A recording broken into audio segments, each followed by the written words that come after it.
A Short History of the World by H. G. Wells, written in 1922.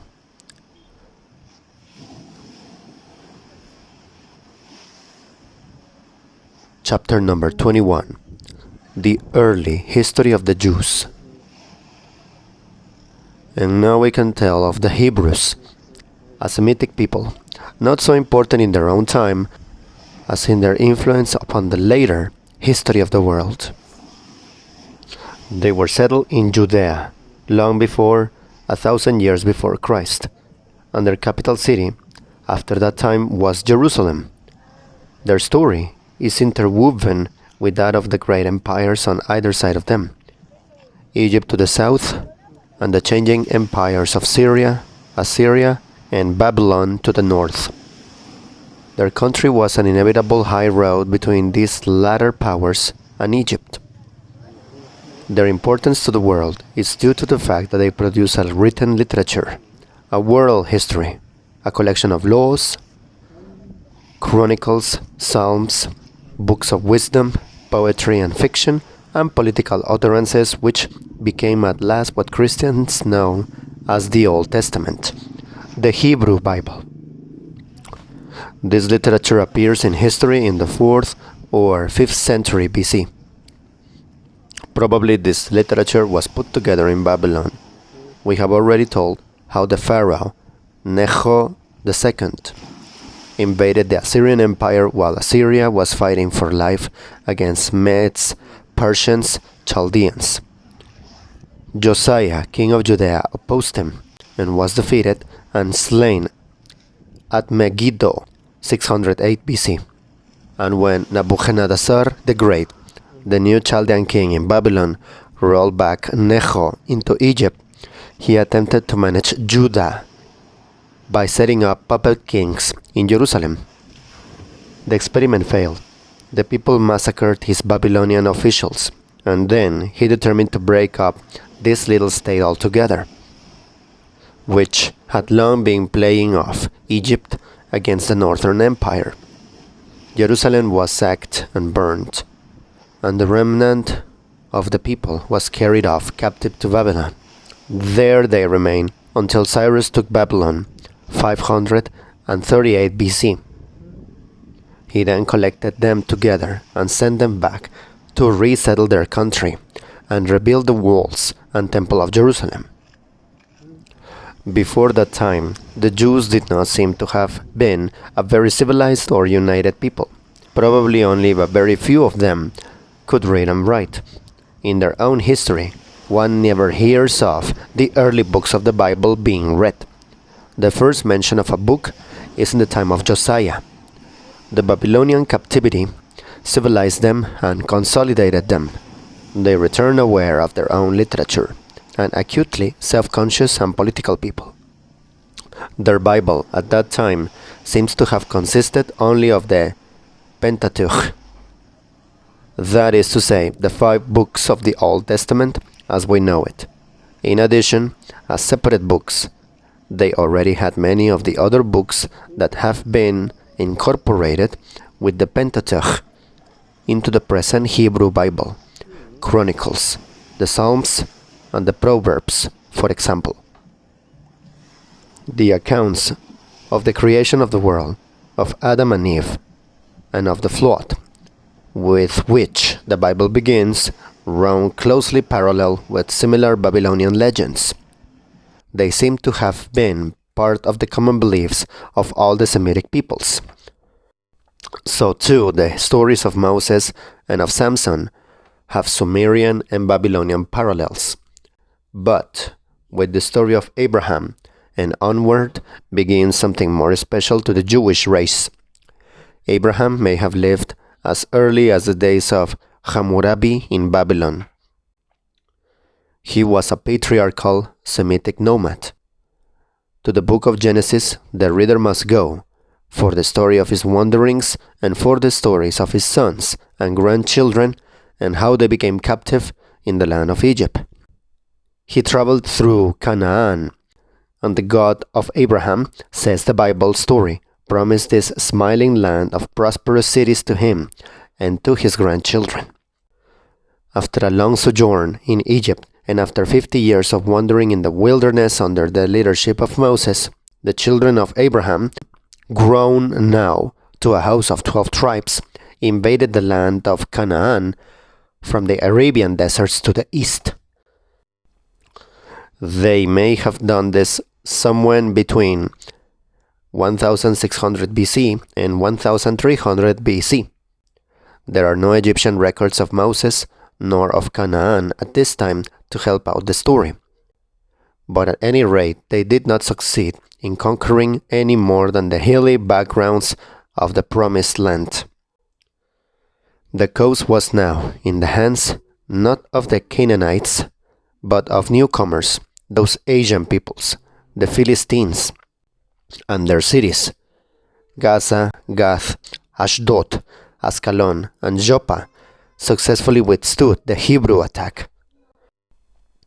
For many generations, the children of Abraham remained an obscure people of the hilly back country, engaged in incessant bickerings with the Philistines and with the kindred tribes about them, the Moabites, the Midianites, and so forth.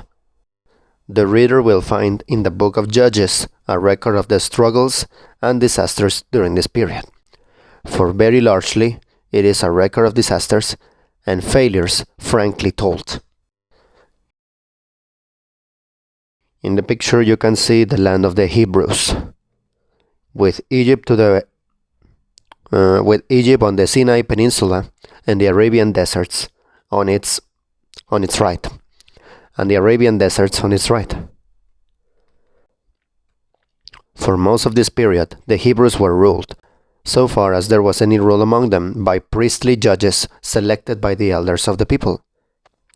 But at last, somewhere towards 1000 BC, they chose themselves a king, Saul, to lead them in battle. But Saul's leading was no great improvement upon the leading of the judges. He perished under the hail of Philistine arrows at the battle of Mount Gilboa. His armor went into the temple of the Philistine Venus, and his body was nailed to the walls of Bethshan.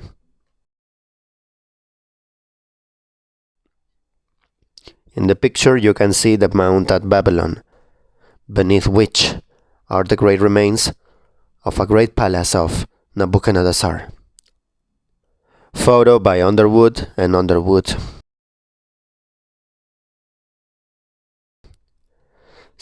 His successor David was more successful and more politic. With David dawned the only period of prosperity the Hebrew peoples were ever to know. It was based on a close allegiance with the Phoenician city of Tyre, whose king Hiram seems to have been a man of very great intelligence and enterprise. He wished to secure a trade route to the Red Sea through the Hebrew Hill country. Normally, Phoenician trade went into the Red Sea by Egypt, but Egypt was in a state of profound disorder at this time.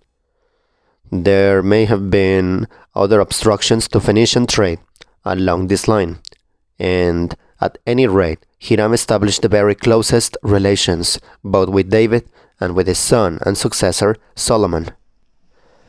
Under Hiram's auspices, the walls, palace, and temple of Jerusalem arose, and in return, Hiram built and launched his ships on the Red Sea. A very considerable trade passed northward and southward through Jerusalem, and Solomon achieved a prosperity and magnificence unprecedented in the experience of his people. He was even given a daughter of Pharaoh in marriage. But it is well to keep the proportion of things in mind. At the climax of his glories, Solomon was only a little subordinate king in a little city. His power was so transitory that within a few years of his death, Shishak, the first pharaoh of the 22nd dynasty, had taken Jerusalem and looted most of its splendors. The account of Solomon's magnificence given in the books of Kings and Chronicles is questioned by many critics. They say that it was added to and exaggerated by the patriotic pride of later writers. But the Bible account, read carefully, is not so overwhelming as it appears at the first reading. Solomon's temple, if one works out the measurements, would go inside a small suburban church.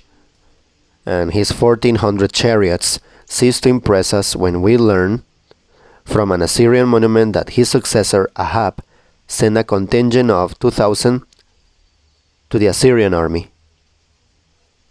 It is also plainly manifest from the Bible narrative that Solomon spent himself in display and overtaxed and overworked his people. At his death, the northern part of his kingdom broke off from Jerusalem and became the independent kingdom of Israel. Jerusalem remained the capital city of Judah. In the picture you can see the Ishtar gateway in Babylon. The bulls are in richly colored enamel on baked brick. Photo by Underwood and Underwood.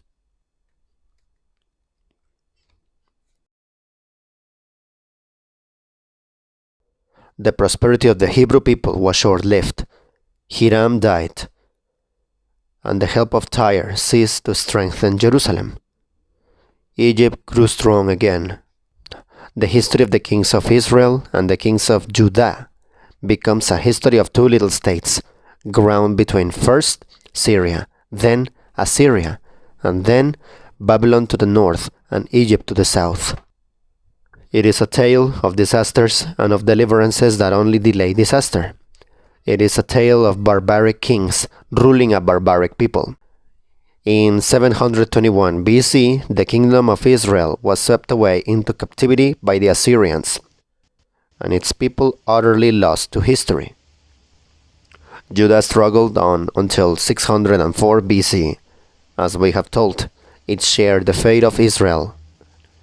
There may be details open to criticism in the Bible story of Hebrew history from the days of the judges onward, but on the whole, it is evidently a true story which squares with all that has been learned in the excavation of Egypt and Assyria and Babylon during the past century.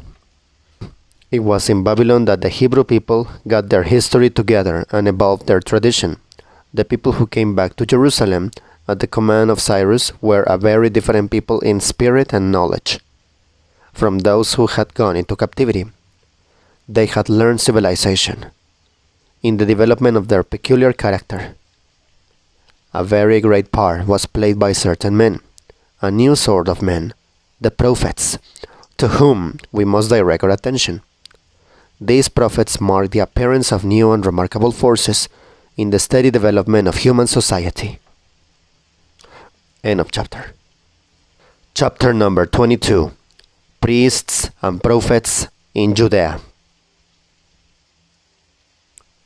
The fall of Assyria and Babylon were only the first of a series of disasters that were to happen to the Semitic peoples.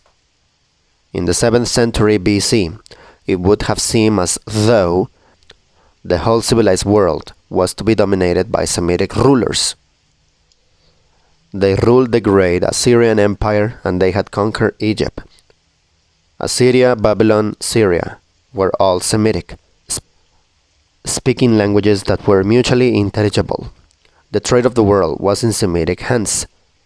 Tyre, Sidon, the great mother cities of the Phoenician coast, had thrown out colonies that grew at last to greater proportion in Spain, Sicily, and Africa. Carthage, found before 800 BC, had risen to a population of more than 1 million.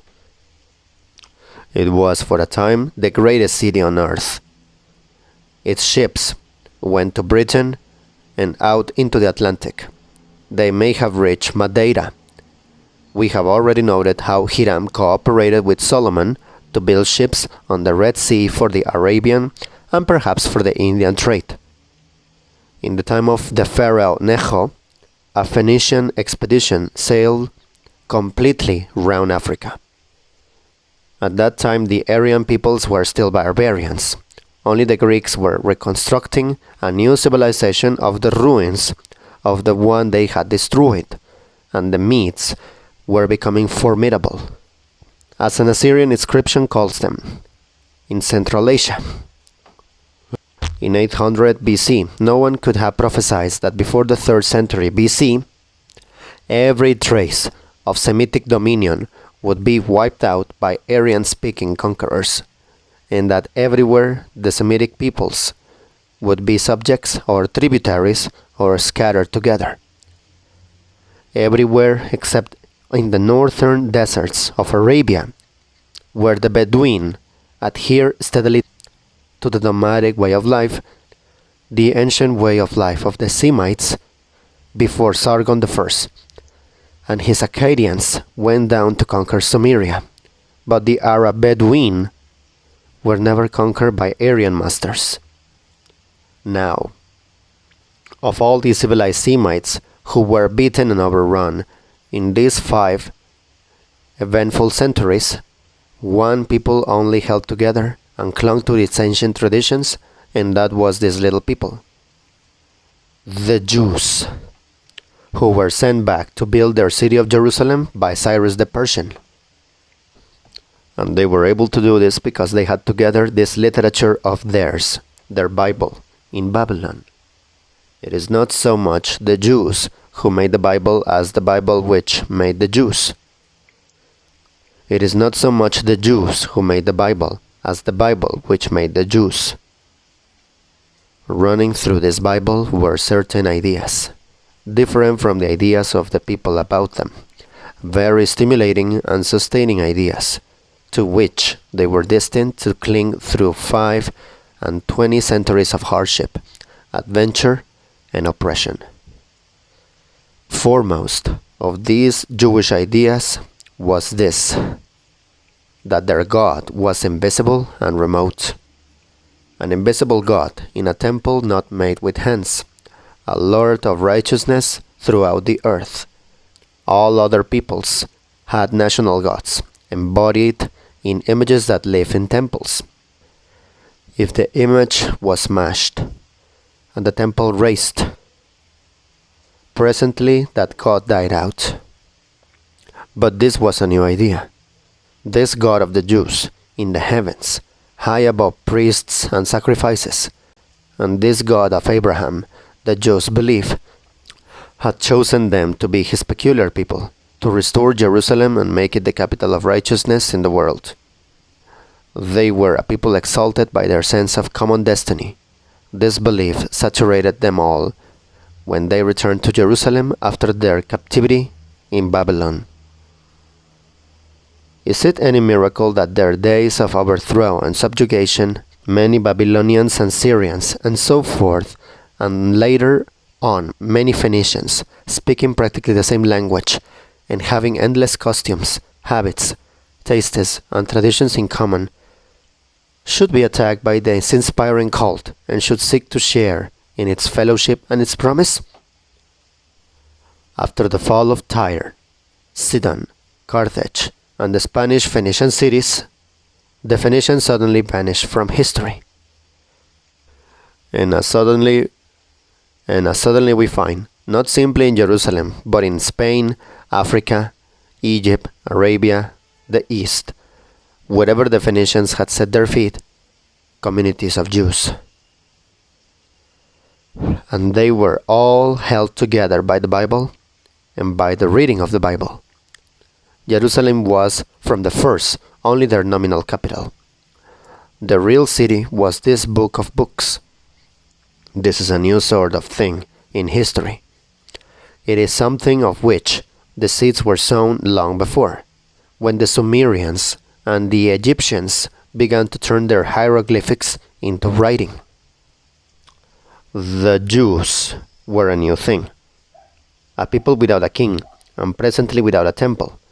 For as we shall tell, Jerusalem itself was broken up in 70 AD, held together and consolidated out of heterogeneous elements by nothing but the power of the written word. And this mental wielding of the Jews was neither planned, nor foreseen, nor done by either priests or statesmen. Not only a new kind of community, But a new kind of man comes into history with the development of the Jews. In the days of Solomon, the Hebrews looked like becoming a little people, just like any other little people of that time, clustering around court and temple, ruled by the wisdom of the priests and led by the ambition of the king. But already the reader may learn from the Bible, this new sort of man of which we speak, the prophet, was in evidence. As troubles thicken round the divided Hebrews, the importance of these prophets increases. In the picture, you can see the black obelisk of Shalmaneser II. This obelisk, in the British Museum of the King of Assyria, mentions in cuneiform Jehu, the son of Omri, panels showing Jewish captives bringing tribute.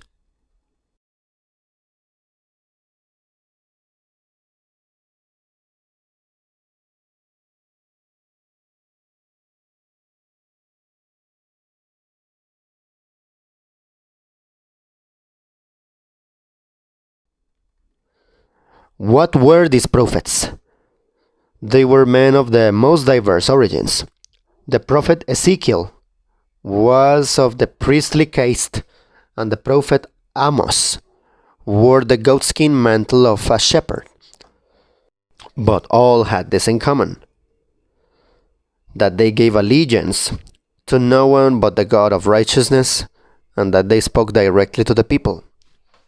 They came without license or consecration. Now, the word of the Lord came unto me. That was the formula. They were intensely political. They exhorted the people against Egypt, that broken reed, or against Assyria or Babylon. They denounced the indolence of the priestly order or the flagrant sins of the king. Some of them turned their attention to what we should now call social reform. The rich were grinding the faces of the poor. The luxurious were consuming the children's bread. Wealthy people made friends with and imitated the splendors and vices of foreigners. And this was hateful to Jehovah, the God of Abraham, who would certainly punish this land. In the picture you can see another panel of the black obelisk. Captive princes making obeisance to Shalmaneser II.